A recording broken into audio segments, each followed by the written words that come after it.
Hi, everybody. My name is Tommy Butler. I'm a wildlife biologist with USDA Wildlife Services.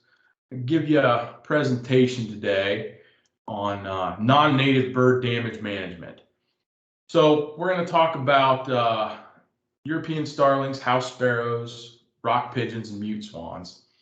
And I got the title of the talk is "Thanks, Eugene," and we'll get into why we really don't want to thank Eugene. I'm being a little facetious about it.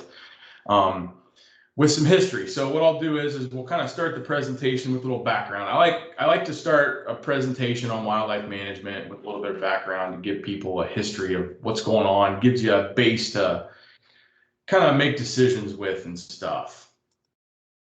Okay, so what do European starlings, house sparrows, rock pigeons, and mute swans all have in common? Well, one of the things they all have in common is they're considered an invasive species. So they're not native to Ohio and North America. They've been introduced, and they have a kind of an affinity for causing damage. Basically, is why we consider them invasive species. Another thing that ties them all together is that none of those species are protected by the Migratory Bird Treaty Act, which is important later on when we talk about management options for them. So more history. How did they get here? So how did these things get here? You know, a lot of times it is common knowledge that European starlings and pigeons and house sparrows are not from North America originally, but people don't know the actual stories about how they got here. So let's start with rock pigeons. So they've been here since the 1600s. Colonists brought them over to North America with them basically the same time they brought over feral swine. They were a food source for colonists, so they're important. This was a carryover from Europe. In Europe, you can go to these, large estates and castles and stuff like that, and you can see these dovecotes. And these dovecotes are basically barns for pigeons. Inside these things, there are nesting boxes and holes and stuff so that the pigeons have some place to breed and live. And people did that as a food source. This was agriculture. These were considered livestock at the time. So they brought them right over with them in the 1600s. So in Virginia, for example, has a bunch of these historical dovecotes. The one on the left is obviously a more appears to be European. It's got that brick and rock type build, and it was built a long time ago. This is an older one. The one on the right is a more recent one in the 1800s. Both of them were found in Virginia, and you can see historical examples of these on the East Coast and in Europe. So important food source. That's how they got here. They were brought here as livestock. Pigeons were. And then, there was releases, or they got out and they spread. So the other scenario that kind of happened for why we have these things in North America are these acclimatization societies, and what acclimatization is. So acclimatization was kind of a popular thing to do back in the 1800s. So the thought is that people wanted to share flora and fauna around the world. So if you were from England, you wanted to have English animals and plants in India or North America where you're living. And then you want to take those animals in India and share them, so on and so forth, back and forth. They thought they were doing a good thing. They thought they thought they were doing good. They thought it was going to be good for the economy and good for the environment and all these things. Well, it turned out, of course, they were wrong. But my point is they were trying to do good. And Eugene Shefflin is one of the most famous one of these acclimatization folks. He was part of the society in New York City, and he's responsible for introducing the European starling to North America. And I'll get into kind of the timeline of that here in the next slide, but he was probably also responsible, or at least maybe had a hand in introducing the house sparrow to North America as well. So here's kind of a timeline of European starlings of, they're being introduced and then onward to present day. I'm not going to do this for every species that we talk about today. The European starling is kind of the best example, the most documented. There's good history on it, and they cause a ton of damage. I'd argue that out of the 4 species I'm going to talk about today, the European starling is probably the one that causes the most damage. So in 1890, Eugene purchased and got 60 starlings from Europe and released them in Central Park. And then in 1891, he followed that up with releasing 40 more starlings in Central Park. And it took. Now, this has been going on for a little while. People have been trying to release European starlings in North America. None of them had took. This one did. So we fast forward to 1916, and the first European starling was observed here in Ohio. Keep going forward. By the 1920s, starlings can be found in all 88 counties in Ohio. 1930, there's a historical observation of a flock of over 100,000 starlings being observed in central Ohio near Buckeye Lake. Okay, and then we fast forward again 7 years, kind of the present time, the 2000s, and it's estimated that Ohio has one of the largest, if not the largest, breeding population of European starlings in North America. So European starlings are not native here to Ohio, but we're certainly tied to them. We've had the largest breeding population here in North America, and therefore we get a ton of damage. So we have to do a lot of European starling management here in Ohio. Talk about damage once again. I'm not going to go through maybe damage on each species today, but I am going to kind of talk about European starlings because I consider them to be the most damaging. These are all estimates, but approximately $1 billion in damages per year in the United States are due to European starlings. So the most of this damage occurs to crops. This $1 billion number is an agricultural number for the most part. Damage to crops, damage to corn, stuff like that. Second, going on down the list here, aviation, property damage, human health and safety, natural resources. These are all things that they do affect. Aviation, probably one of the worst aircraft wildlife collisions in United States history took place in Boston, and where an aircraft struck a flock of European starlings. A whole bunch of people died. It was terrible. Property damage, just your normal folks just living in the suburbs can incur property damage from your European starlings. And of course, when we have large flocks of European starlings, they can cause human health and safety issues with feces and so on. And natural resources, another big one here. So European starlings, there's a lot of them out there. They can outcompete our native wildlife for a lot of things. Bluebirds are a good example of, they're both cavity nesters. So European starlings outcompete bluebirds for those nesting areas. I myself had European starlings nesting in a wood duck box in my marsh this year, and it never did get used by wood ducks. So they're out there, there's a bunch of them, and they cause a ton of damage. But what do we do about it? Well, just like everything else, and in most of the talks that I give about wildlife damage management, this slide is in there. It's integrated wildlife damage management is what we're going to use to manage all these species, okay? And sometimes it's a little bit difficult to explain, but kind of one thing to keep in mind here when we're talking about damage management is there's no silver bullet, okay? We can't just go buy a plastic owl and hang it up somewhere and expect wildlife damage to, be reduced, for wildlife to go away. It's not going to work like that. We have to do several different things at the same time or in a process to get the best results, okay? So a lot of times it's kind of the ground up approach. You start with habitat management and physical exclusion. If the habitat's not there and they can't get to a resource, that they're not going to cause damage. Then we move up to things, wildlife population management. So things like, trapping and chemical applications and shooting and stuff, okay? You got to do a little bit of everything to get the best results. And that's what we're going to do for all these invasive species, bird species we're talking about.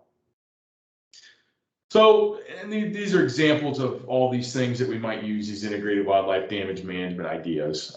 The first one's education. I think it's critically important that people realize that invasive species are just that. They're invasive. They cause a ton of damage. So it's important to get out in front of it and let people be aware that we might be using lethal control on these species because they're invasive. A good example of this might be like mute swans. Mute swans cause a ton of damage to our natural resources here in Ohio, specifically trumpeter swans. So if people have a good understanding of that, they understand the management that might take place down the road. All right, so you get ahead of it once again by informing people. All right, exclusion. So if the wildlife can't use the resource, if these birds can't get into the buildings and stuff, there's not going to be as much damage. So one of the best baseline things to do is exclude things like pigeons and sparrows and starlings from buildings. Pigeons are kind of a classic example of these exclusion tactics with, in the cities. People outfit buildings with bird spikes and grid wires over ledges and things like that to keep pigeons from hanging out there, from loafing around this area. And then you can, use sheet metal and angle surfaces so that there's no flat surfaces. We can use netting to retrofit areas that have lots of spots to roost and loaf, okay? These are excellent tools to use.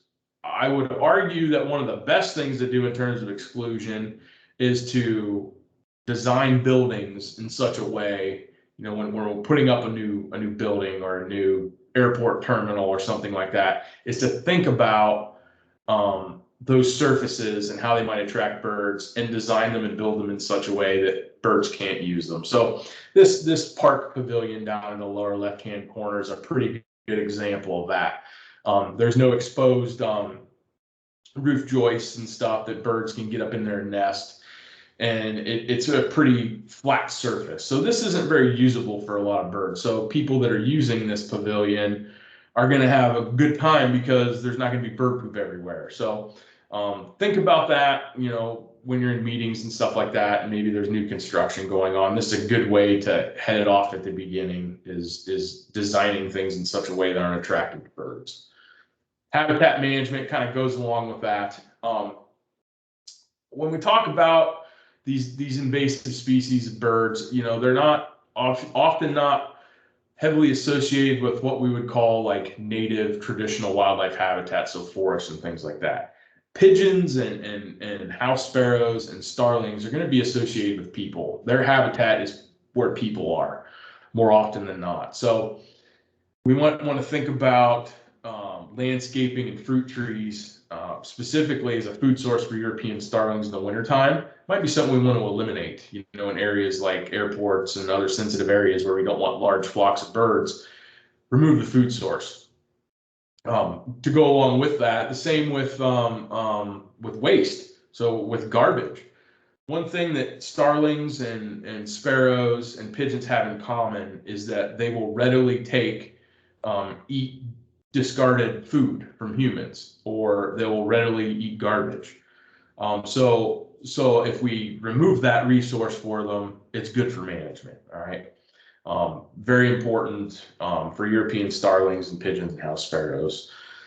The last kind of thing I've got here with habitat management is this shrub in the upper left-hand corner there. And oftentimes when I see large numbers of house sparrows, they're associated with dense cover like this. So like, somewhere outside a building where people might be discarding food, and there's dense shrubs like this that provides cover for house sparrows. Maybe it needs removed. If wildlife and these invasive birds are using the habitat, we can modify the habitat to make it less attractive.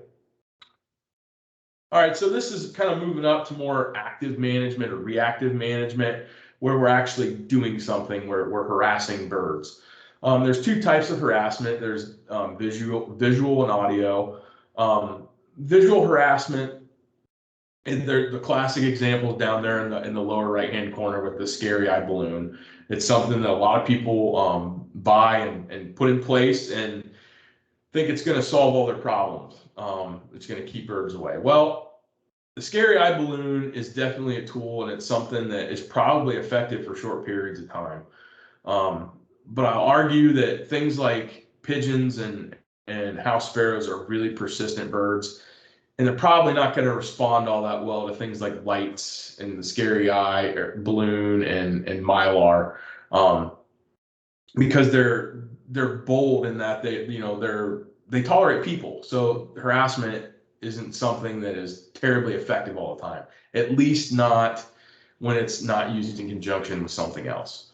The scary man, those air-powered windsocks, you see it like a used car dealership, are great for scaring birds off, defending a small area. Maybe more so effective with something like a flock of European starlings, if we're talking these invasive species. But these are all tools that need used. Moving over to the audio.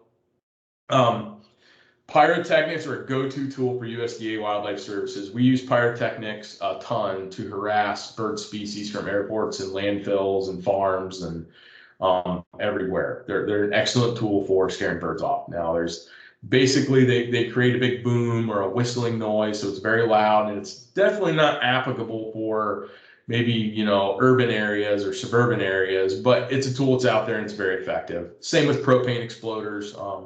Very effective at dispersing flocks of European starlings. But once again, if we have people nearby, it can be we can get into some trouble with the loud booms that take place. With this is specifically says species-specific distress recordings.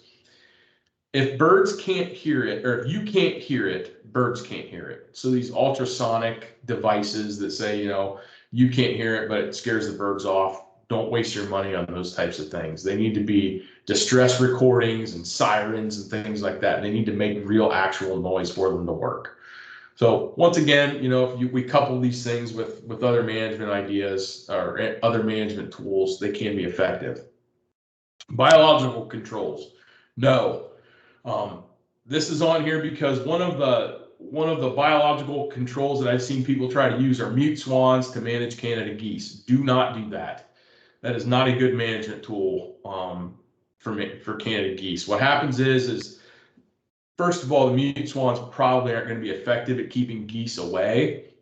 And now you have mute swans to deal with, which can get super aggressive during the nesting season. People have actually been attacked and killed by mute swans.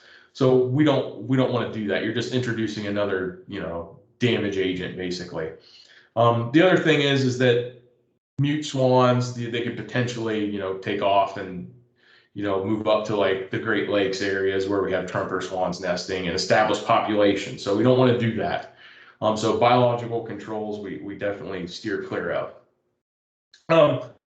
For selective removal and population control, these are things for selective removal, your typical things like firearms or something that can definitely be used for all these species. And remember, they're not protected by the Migratory Bird Treaty Act. So when we're talking about shooting, no permits are required from the U.S. Fish and Wildlife Service or the state of Ohio.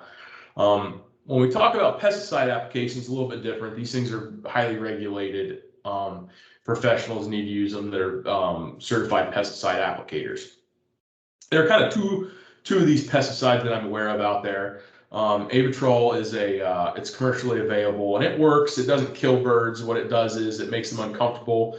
They potentially make distress calls, and basically it gets the flock of birds to associate the area where they ate the Avitrol at negatively, and they stay away from it. The second one is DRC 1339. This is a pesticide generally used for European starlings in agricultural settings, but it's also labeled for pigeons. It can be used for pigeons as well. So it is a lethal pesticide. So it needs to be used in care needs to be taken on where it's used because there's going to be dead birds. But it's an excellent tool. It's something that should be considered when we need to do lethal control on European starlings and pigeons.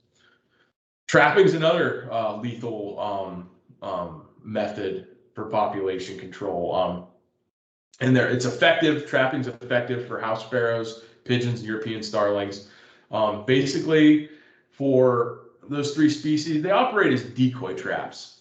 So these traps are baited with water and food, and birds get captured. And birds being birds with their flocking behavior, they see other birds, they decoy into the traps, and that you catch more. So excellent tool for removing some problem birds. The upper middle picture there is in front of the nest box is a nest box trap. It's good for removing select individuals. There's a floor. The bird flies in the hole, lands on the floor, and the floor is a false floor, and it trips a door, and it closes the door on the hole, and then you can collect the bird and humanely euthanize the bird. Excellent tool. For reproductive suppression, this is something that for nest removal, once again, we need to talk about the Migratory Bird Treaty Act. So if we're talking about pigeons and starlings and sparrows, people can remove nests and destroy nests of these birds without having a permit, okay, from the state or the feds. So it can be done, and it should be done, because obviously you can have some safety issues here with the material that house sparrows and European starlings use to nest. This is a typical looking European starling nest on that grill here. We'll do this inside aircraft, inside vehicles, inside tractors, farm equipment, and this material can catch fire. So it's important to remove these things, and it can lead to maybe some population suppression as well.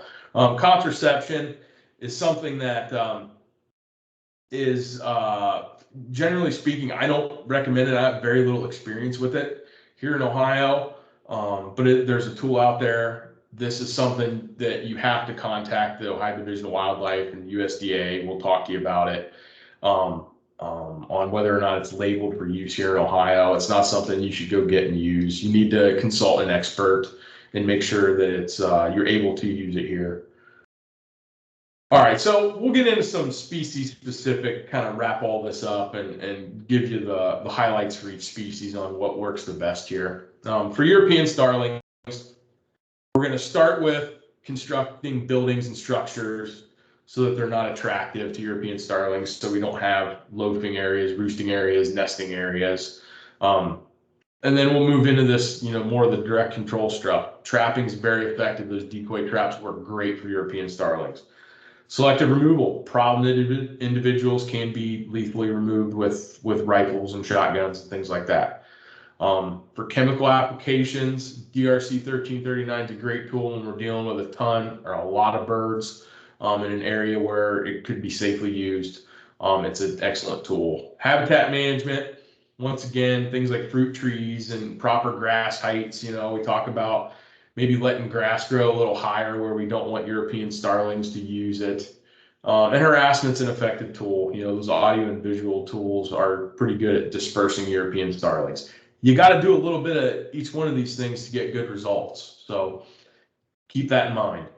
House sparrows, once again, structures so we don't have nesting and roosting taking place in them.